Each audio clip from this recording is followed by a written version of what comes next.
24-year-old Raylance Mesa takes out Wespac Outstanding Women's Award. Australia to identify children born to asylum seekers. And hunters ready for the season opener.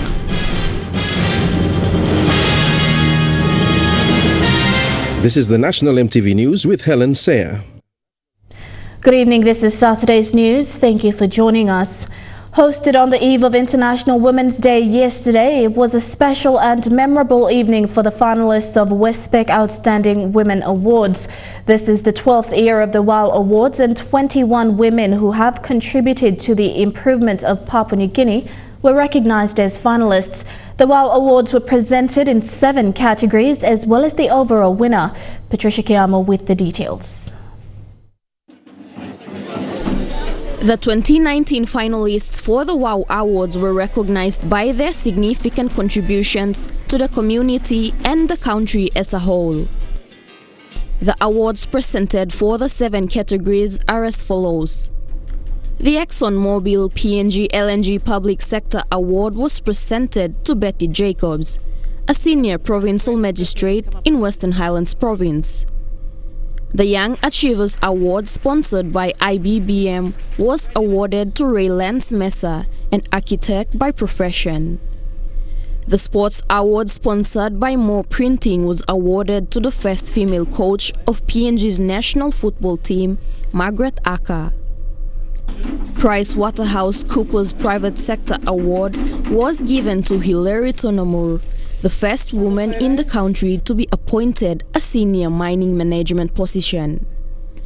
SP Breweries Entrepreneurs Award was given to Vani Nades, founder and CEO of Amstrad Holdings Limited.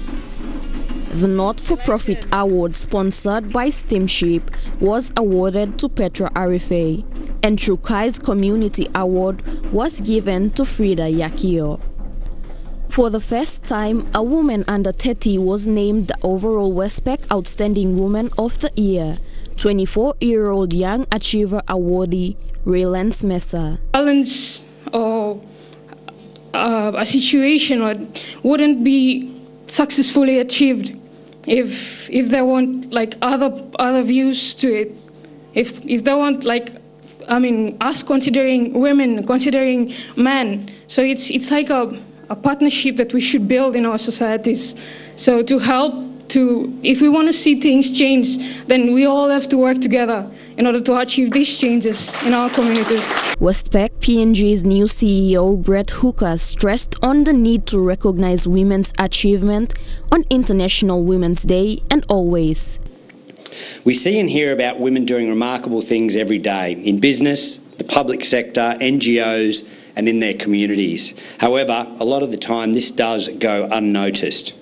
So through WOW, we have a platform to thank Papua New Guinea's phenomenal women, not only for their individual achievements, but for also being role models and for paving the way for other women and girls. Last year's winner of IBBM Young Achievers Award, Crystal Kere, encouraged the finalists and the awardees to continue their work in contributing to the country. Before this, I never knew about these stories. But through the WOW Awards, I've seen women across industries doing phenomenal work in our country and helping to really advance our society in a small way and in some instances in big ways as well. Patricia Kiamo, National EMTV News.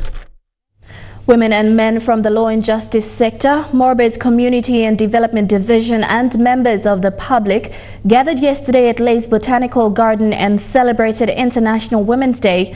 With the theme Balance for Better, consultant of gender-based violence Wabe Tining said there would be a better balance of men and women participation in the community if we start building each other's capacity.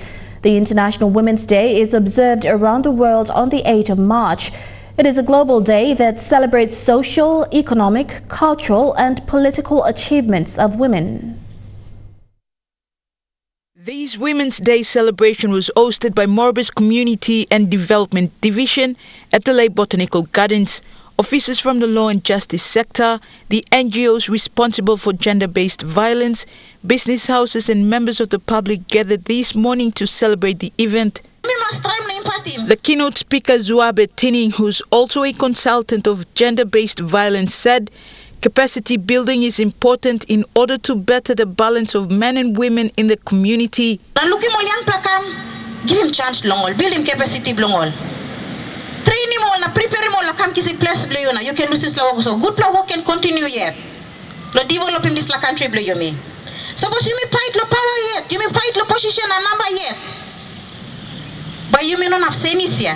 Also present at the celebration was the Deputy Administrator for Social Services, Robin Bazenuk, and Engel Hospital Director Nursing Services, Sister Consila Amol. Women participation makes a peace agreement stronger, societies more resilient, and economies more vigorous. And that is why the empowerment of women and girls is at the heart of the 2030 Agenda for Sustainable Development. The women inmates from Lace Bumu prison joined the event with Bumu's assistant commander, Jody Tara. Tara said 50% of these women are convicted because of gender-based violence. I'd like to bring the ladies out to the community to share their life experience so that by sharing their information or the hardships that they face in the prison, we are able to deter other women from following their footsteps and ending behind bars. While the International Women's Day is celebrated globally, women in some countries don't have the freedom to celebrate the event. Today's celebration in Leh ended with comments from Morabe's Provincial Program Advisor for Community Development, Kyun Kimbing, who challenged women and girls to be responsible and make use of their freedom to contribute to nation building. The responsibility now is upon you. How will you look after your man? How will you look after your boyfriend? How will you look after your girlfriend? Or anybody that you're going to come across as a woman in the workplace. The moment you manage the responsibility and the freedom you will have total peace in your home. Julie Badui Owa, National EMTV News, Leh. From abroad, International Women's Day exists because there are certainly still a lot of progress to be made when it comes to women's rights. While the United States might be a world leader in some areas, it's the only industrialized nation not to require paid family leave. That can be a very big problem for new mothers who have no guarantee of paid maternity leave. My maternity leave was just about 8 weeks long. I'm not sure if it was the right amount of time. Lauren Hoffman is one of millions of American women who feel compelled to return to work shortly after giving birth. In some regards, it would be nicer to have a longer time in terms of healing or feeling like getting back into kind of the rhythm and figuring out 2 kids. In 2015, the non-profit magazine Indies Times analysed data from the Department of Labour and reported that nearly a quarter of new mums returned to work 2 weeks after giving birth because of limited paid leave. A 2016 survey by the Pew Research Center found that only 14% of US civilian workers had access to paid family leave. The Family Medical Leave Act protects you to take up to 12 weeks off, but that act does not require that your employer pay you for that time. A 2016 report from the Organization of Economic Cooperation and Development says that the US is the only member country without a mandated paid leave for new parents. In comparison, new parents in Estonia get 87 weeks. Mi nombre es Gabriela. Bueno, pero me dicen Gaby. Gabriela is from Venezuela, where new mothers get about 6 months of paid leave. In my case, it was 6 months because I had a very easy pregnancy. Going back to work is challenging because you have to fight against prejudice.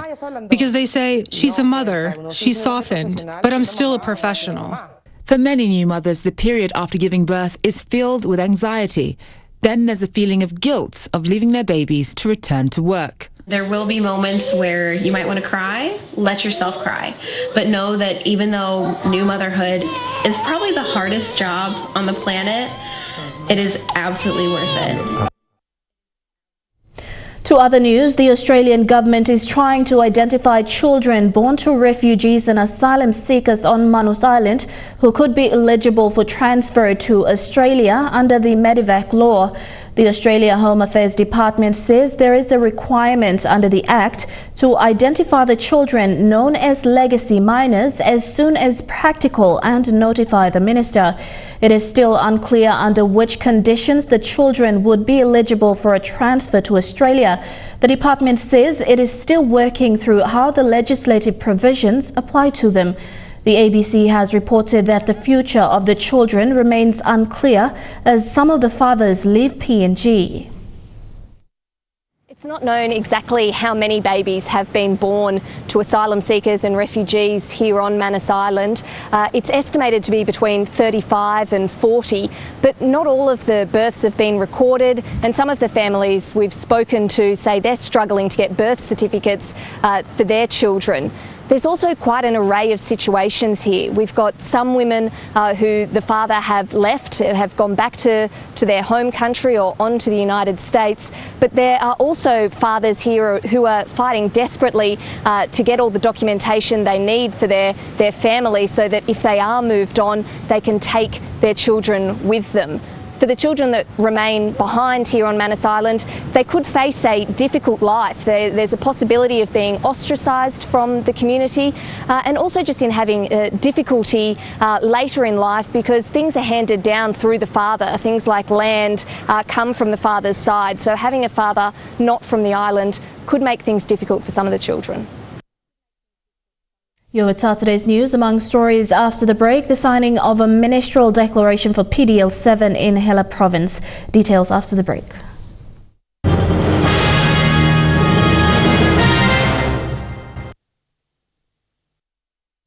Welcome back. Over 500 men, women and children in Como Hela province have witnessed the signing of the ministerial declaration for PDL7 today. PDL7 consists of the customary landowners in Moro, where the PNG LNG is established on.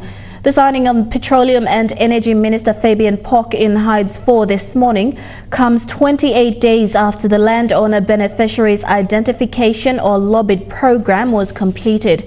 A similar signing took place in June for PDL1. According to Businesses for Health's research and statistics collected, Papua New Guinea is facing a TB crisis. It currently ranks 10th globally for rates of TB and has 35,000 new cases every year, of which 6,000 of them are in the nation's capital. The organization will be hosting a street festival on the 22nd of March to create more awareness for NCD residents on combating TB. After launching their Women in TB project yesterday, Businesses for Health also announced that they will be hosting a street festival to create more awareness on TB. Can't afford to wait any longer, so we're taking our TB activities to the street. We will be downtown on Friday the 22nd of March, and we will set up activities that enable people to participate in thinking about TB so that they go home and talk about TB, and if they have any signs and symptoms, they know where to go to get tested. Ending TB means everyone must focus on facts about the size of the problem. Thousands die unnecessarily of drug-susceptible and drug-resistant TB. Drug-resistant treatment success is less than 50%. Last year, there were 2,000 reported cases of drug-resistant TB in NCD. Sadly, health workers are also those who are infected and sick with TB disease more than any other group. Health workers are particularly vulnerable to tuberculosis because the prevalence rate here is so high. So when someone goes to a health service with a cough, the first person they cough on is, of course, the health worker. Businesses for Health PNG believes that it's time to stop people dying unnecessarily of a curable disease. You will join us downtown and come and find something out that you did not know. But over the course of the next 2 weeks, you look at the women in your lives and you consider how TB may affect them. Lilian Sopera Kinea, National EMTV News. St. John Ambulance now has a CPR pull chart which was launched earlier this week. The chart shows how to help a person who has drowned, giving instructions on how to give CPR and then call St. John Ambulance's emergency number 111. Also present for the launch was Samson Ete, who saved his 2-year-old daughter's life when she had drowned in a pool in Port Moresby. His basic knowledge of CPR helped him to revive her. CEO of St. John Ambulance, Commissioner Matthew Cannon, said these pool charts must be put up in every pool across PNG. The Scouts Founders Day was commemorated today in Port Moresby. Robert Baden-Powell started the Scout movement in 1907 at Brownsea Island in England with a vision to help generations of young people discover the power of serving others. The Governor-General Grand Chief Sir Bob Dadai gave his first inaugural address since his swearing in as Chief Scout and patron of the Scout movement of PNG last year. The Scout Association of PNG commemorated and celebrated the founder of the Scout movement in the nation's capital today. 2019 marks 90 years since the establishment of the movement within the country. To note that some of the progress and achievement of our movement, in which the national government, through the Department of National Planning and National Youth Development Authority, has allocated 1 million in another public investment program in 2019 budget. For infrastructure redevelopment of National Scout headquarters. I'm also happy to note that National Education Department is currently working in consultation with Scout Association to develop a Scout education policy for Scouting to be implemented in all schools on value-based education. Robert Baden-Powell was born in February 22nd, 1857 in London, England.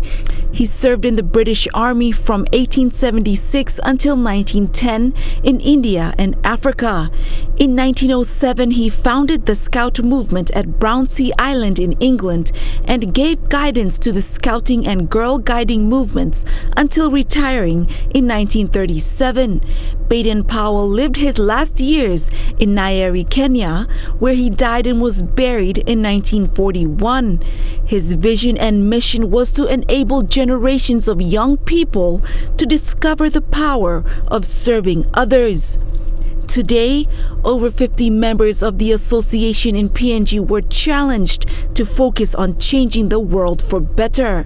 As we celebrate, let us remember that we are a movement that is focused on changing the world for better. We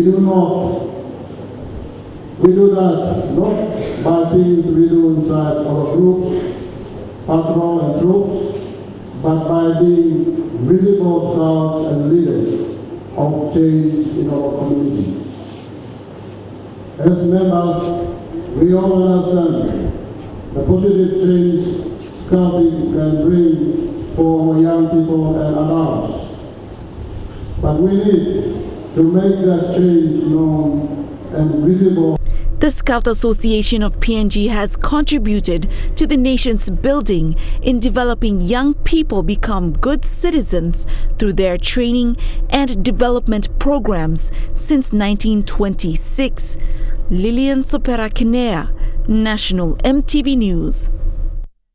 Coinciding under a non-profit initiative of the Grassskirt Project focused on preventing domestic and sexual violence through sport, the two-day tournament of the Hevea Cup Carnival was complemented by a wellness expo at the National Football Stadium. The expo featured up to over 40 stalls of different non-government organizations, training, health and education workshops, including activities for kids. The Wellness Expo, concurring with the Rugby League tournament, has exceeded the expectation of organizer Tahina Boot. There was a great turnout as the expo was held to coincide with the International Women's Day yesterday and help promote women's health and the fight against gender-based violence. Speaking to this newsroom, two NGOs advocating for women's health, hygiene and safety had this to say about the expo. It's very helpful. We found it very helpful because it has enabled us to reach out to more women and girls. We've been here in the city for less than 6 months, and so we were really wanting to bring this message out to the survivors. So this event has really enabled us to do that. We have so many girls, women coming in here. We give them our pamphlets and brochures, and they're happy. And they've also assured us that they will, pass the message out to the community. The women need to come out, women need to come together, women need to put their brains together to see what they need, and they need to connect with organizations that help them. And we have given out some of our contacts. We hope that the women who have taken our contacts can be able to make contact with us, and we can talk and see how we can help each other empower women so that we become happy. Organizations like Family PNG and One Time PNG are among many other small NGOs who strive to advocate and promote the health and safety for women in PNG. They thank the organizers, adding that organized events such like this makes it easy and accessible for women to be self-conscious and aware that help could only be a call away. Annette Cora, National MTV News. It's Saturday's news. When we come back, we'll take a look at stories making headlines overseas.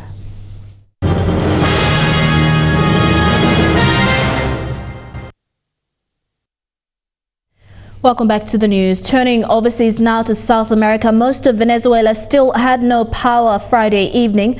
More than 20 hours after a massive outage left over 70% of the country without electricity. The blackout stopped mass transit in the capital of Caracas, shuttering businesses and gas stations. Authorities quickly blamed the blackout on anti-government saboteurs. I want to show you here the gas lines. Most gas stations are closed here in Caracas.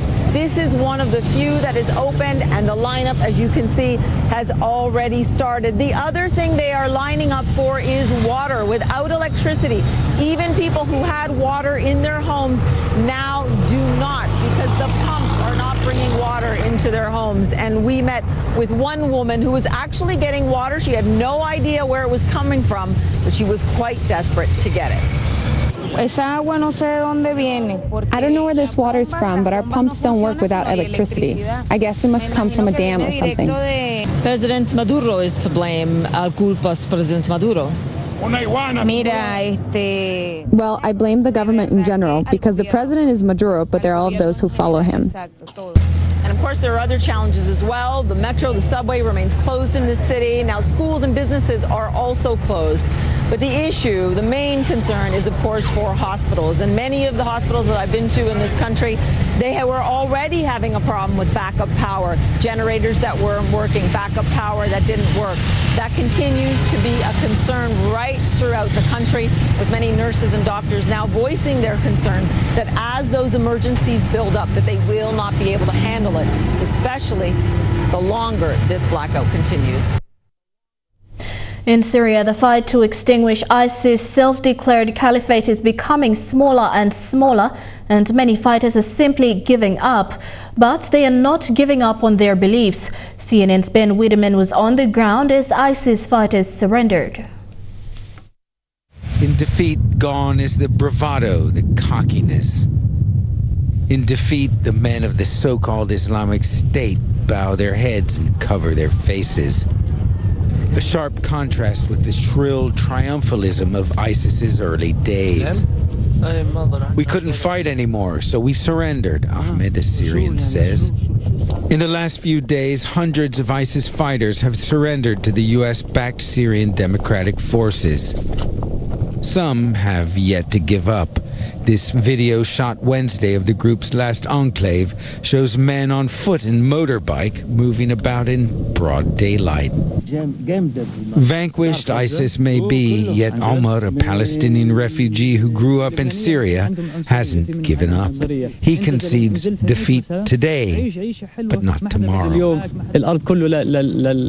Maybe the Americans rule the world today, he tells me, but God Almighty promised the Muslims that in the end, the world will be ruled by Islam. Their state is close to death, not their delusions. Despite the war and all the problems imposed upon it, I think the Islamic State was a success, Firas, an Iraqi, tells me. No one gave it the chance to offer anything to the world. A state where men claimed to rule in the name of God and women obeyed is on the brink of extinction.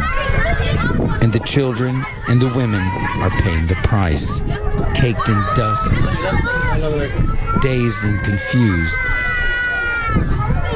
hungry and thirsty, scrambling onto trucks normally used to transport livestock, bound for camps to the north. In defeat, misery is their lot. The SpaceX's Crew Dragon capsule has touched down in the Atlantic Ocean after successfully completing its test mission. NASA has been unable to fly its own astronauts since the failed space shuttle retired in 2011.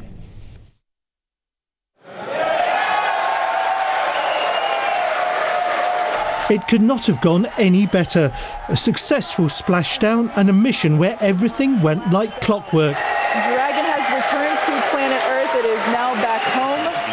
On the left in the middle. The day started with the crew of the International Space Station saying goodbye to the uncrewed capsule that they might be flying on their next mission. And we have motion. You see Dragon physically separating from the International Space Station 132.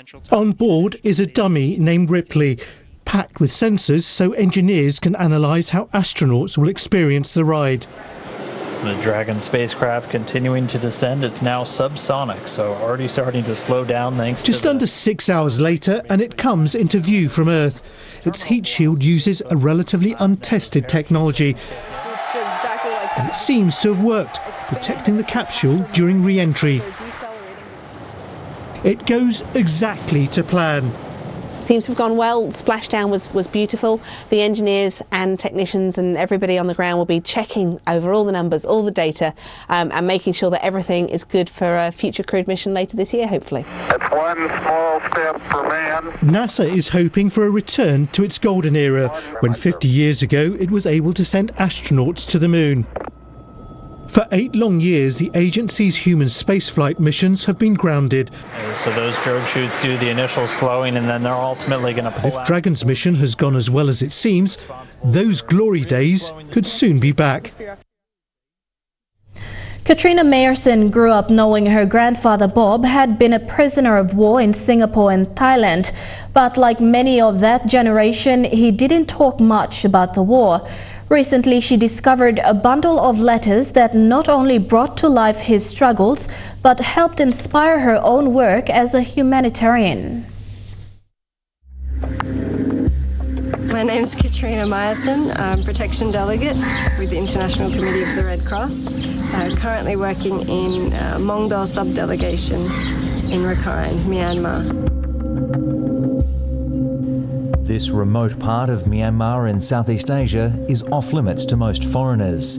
It's the heart of a conflict zone, the scene of murder, rape and a coordinated effort by Myanmar's security forces to drive the Muslim Rohingyas from their lands. Our main activity today is about helping families that have lost contact with other family members during the crisis. That crisis was a frenzy of violence in 2017. Myanmar says it was responding to terrorist threats. The UN calls it genocide. More than 500,000 Rohingyas were forced to flee across the border to Bangladesh, forming the world's biggest refugee camp.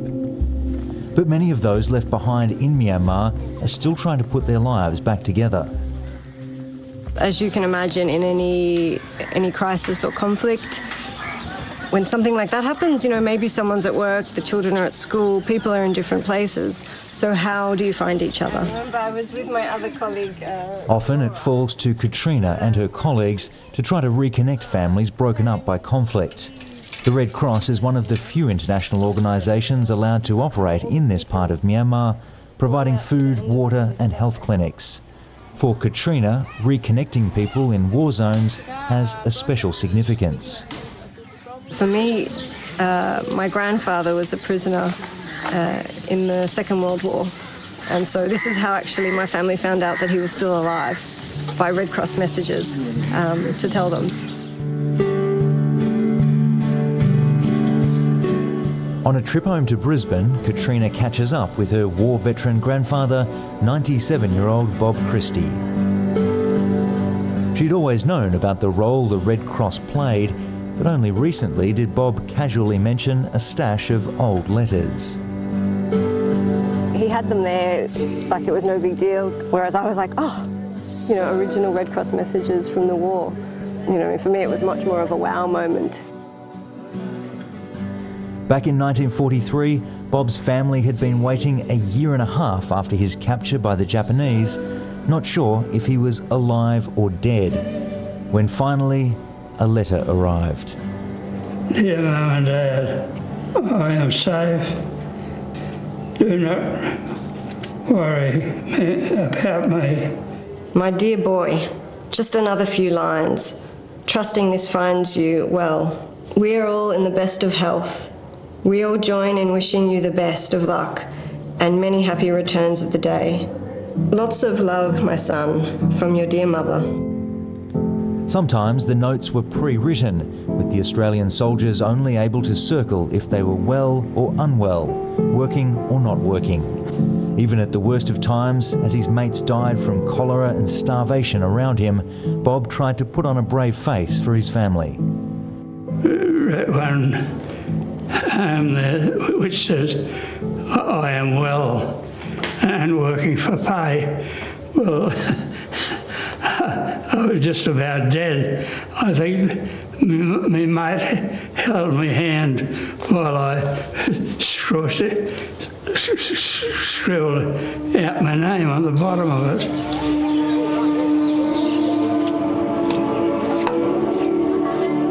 Bob's stories and the newly discovered letters have inspired Katrina to retrace her grandfather's footsteps, visiting Thailand to see the bridge over the River Quer,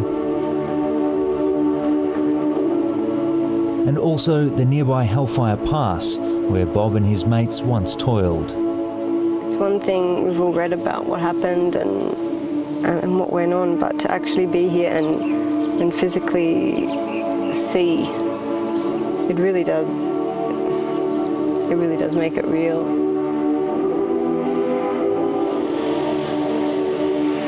The discovery of Bob's Red Cross letters has pushed Katrina to dig deeper, as she now helps those lost in war.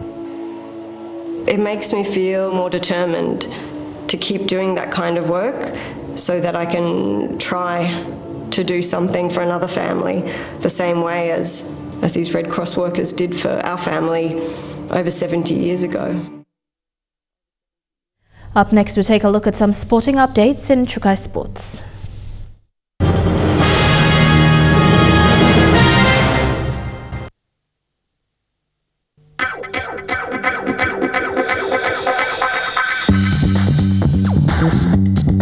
Trukai Sports.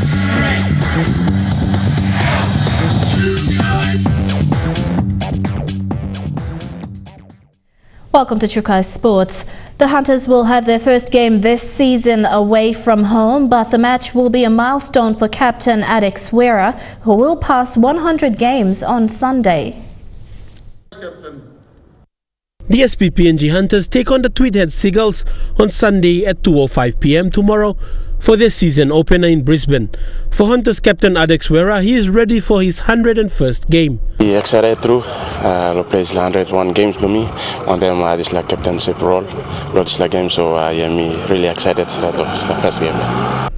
Adex, who started off at fullback at the Hunters in 2014, is now more a utility in the back line and will be in the centres this weekend. Me start some utility back, so I'm ready if anything happen in the game. I'm ready to fill him up to the spot. As an experienced fullback, he knows what is required at the back, and he is anticipating Joe Joshua's debut, one of the best fullbacks in the intercity competition last year. I believe I am fullback and new play inside the competition, but in this cup I'm experienced man, so I believe that Finalists, National EMTV Sports. Still on the Hunters, they have 5 players debuting tomorrow, and one of them is Joe Joshua, who will be in the fullback position. Joshua is ready to take on the challenge. The fullback position for the SPPNG Hunters will be held by Joe Joshua when they take on the Tweedhead Seagulls tomorrow in Brisbane. The fullback, formerly of the Lace Tigers in the National Rugby League competition, is ready for the big task ahead. I'm first time very fantastic too. Me come coach I'm calling him me got big lam master. I'm train come me ready straight to play. I'm calling him me time. Me am master. Joe is now a proud Hunter and is more disciplined than what he had gone through before joining the Intra Super Cup team. Lo diesel cup discipline wise, too much. Discipline, but too much. Me lose around nothing. No got good love on him, no. But come last time, me look him. Discipline wise, I'm strict to my coach. So look at me go strict. I'm disciplined straight. Around nothing, drink beer or around nothing slam. No, diesel cup come lay me look him. Big difference, and that's. With discipline and determination, he is set to bring out the best in him. With mentoring from experienced Hunters Blenda Bavu and Adex Wera, Joshua is familiarizing himself with the Hunters' game plan. Then come Adex helping me plan the law. I will understand make it helping me come me ready straight laws and blend na Adex will helping me na ready straight law and walk or making a put in Angola by me step up and finishing workflow. Fidelis Sukina, National EMTV Sports. National Rugby Union rep Debbie Kaura is calling on PNG Rugby to start looking into conducting development and talent identification programs in the country. After engaging herself with Rugby Union for 8 years, she realized that regular players are representing PNG every year. After playing rugby union in club and national competitions to representing PNG at an international rugby events, current PNG Palai Debbie Kaura says enough is not done by PNG Rugby to identify women players. Following her comments on why the sport of rugby is dying out, she says it's the same faces that she has seen since her engagement with rugby 8 years ago that makes her question if enough is being done for the sport of rugby in PNG. The reason why I mentioned that rugby union is dying out is because, like, looking from a different angle, I can actually see that we actually have same faces playing rugby union every time. So since I started in 2008, I'm still seeing same faces. It's 2019 now. While she appreciates the younger players making it into the team, PNG Rugby needs to carry out more clinics where raw talents can be identified. She says in doing so, more women are given the opportunity to not only learn the sport of rugby union, but to also represent the country. There's new girls coming in, but for our senior girls, we need to step up. We need to, get out there, start helping girls or helping other clubs and encourage women, a lot of women to come in, even if it means that there's a lady that we spotted marketing on the road. Ask her, if you're interested in playing rugby, why don't you come try it out? While it is believed that most of the raw talents are found in remote parts of the country, Kaura is calling on PNG Rugby to look into bringing its development and rugby-related programs to communities in outside centres. Also, if PNG Rugby can actually work on rugby clinics and get senior girls to get out there and then run the programs. Godwin Eki, National EMTV Sports. Sugar Sports continues with Super Rugby and hockey next. Don't go away.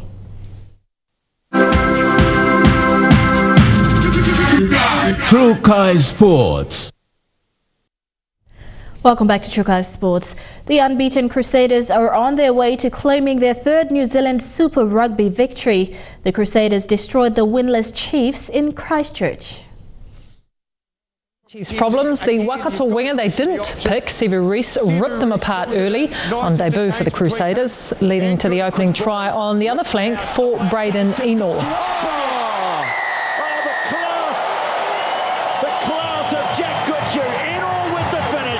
Damien McKenzie then fed Reece again, the Fijian player. The Crusaders threw a lifeline too after a domestic assault charge last year. And rookie fullback Will Jordan also had a huge first half as the Crusaders put the Chiefs to the sword. Gets a lovely ball away to Telford, gets an even better one. Oh, Jordan, this is sensational from the Crusaders, and Jordan's in. And to the final quarter, the Crusaders are crushing the Chiefs 45-14.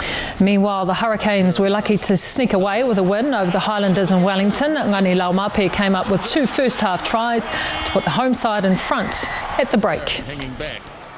Then he goes with the kick across. And racing after it goes Laumape!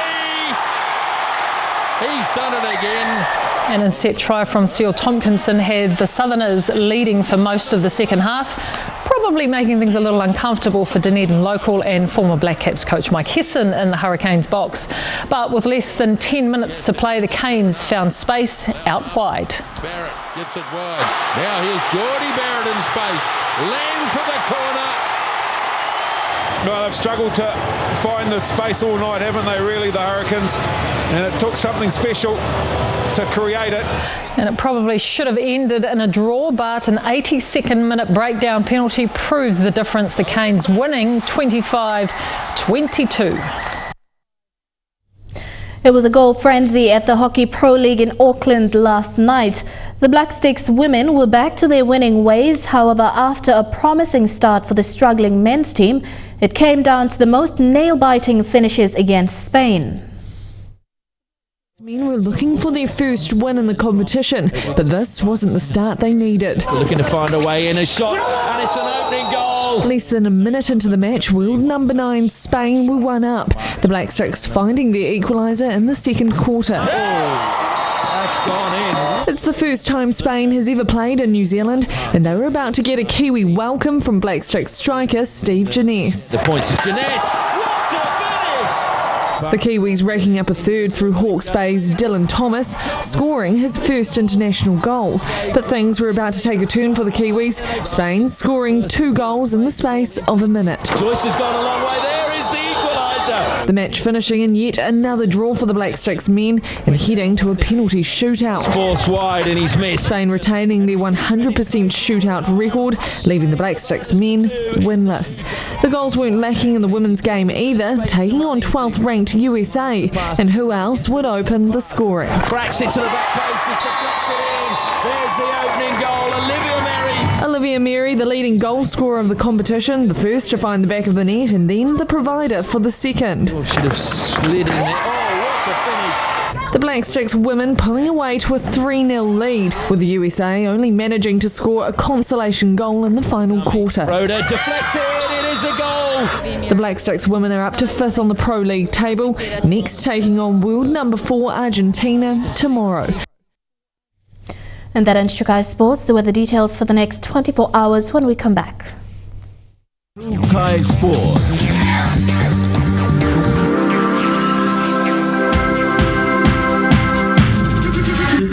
True Kai Sports. The weather details were proudly brought to you by Dulux, celebrating 50 years in PNG and the only paint made in PNG.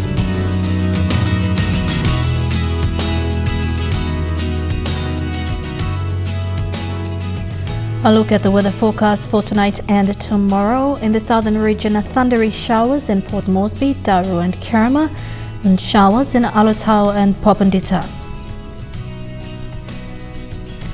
In the Mamasa region, rain and thunderstorms in Lae, Wau, Medang, Wewak and Vanimo. In the New Guinea Islands region, showers and thunderstorms right across the region in Lorengau, Kavieng, Kokoporabao, Kimbe and Buka. And in the Highlands region, rain showers and thunderstorms in Mount Hagen, Goroka, Kundiawa, Mendi and Wabeg. Forecast for small ships for the next 24 hours. Waters of southern PNG Indonesian border through Torres Strait and Daru to Kiwai Island to Kerema, Yule Island, Hood Point, Samari Island with waters of eastern and western Milne Bay Islands with waters of Samari Island to Cape Vogel to Finschhafen with waters of Finschhafen through Vitiaz and Dampier Straits, CSE Islands to Long Islands including waters of Long Island to Madang, Bogia to Wewak, Aidape, Vanimo and northern PNG Indonesian border with waters of Manus and its western group of islands including waters of New Britain to New Ireland to Bougainville, seas of 0.5 to 1.3 meters.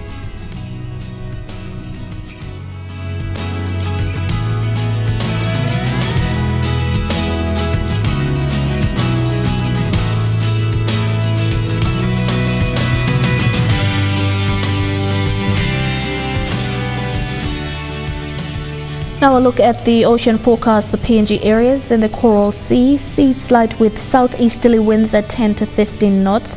In the Solomon Sea, seas slight with southeast to southwest winds at 10 to 15 knots. In the Bismarck Sea, seas slight with southwest to northwest winds at 10 to 15 knots. And in the Pacific Ocean, seas slight with northwest to northwest winds at 10 to 15 knots.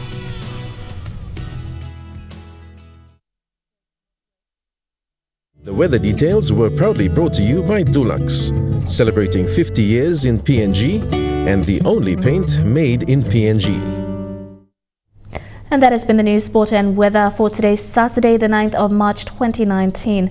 Enjoy tonight's viewing. Also a reminder again, EMTV's reality TV series Green Angels is on again at 9:30 p.m. Tune in for that. Have a pleasant evening. Take care. Good night.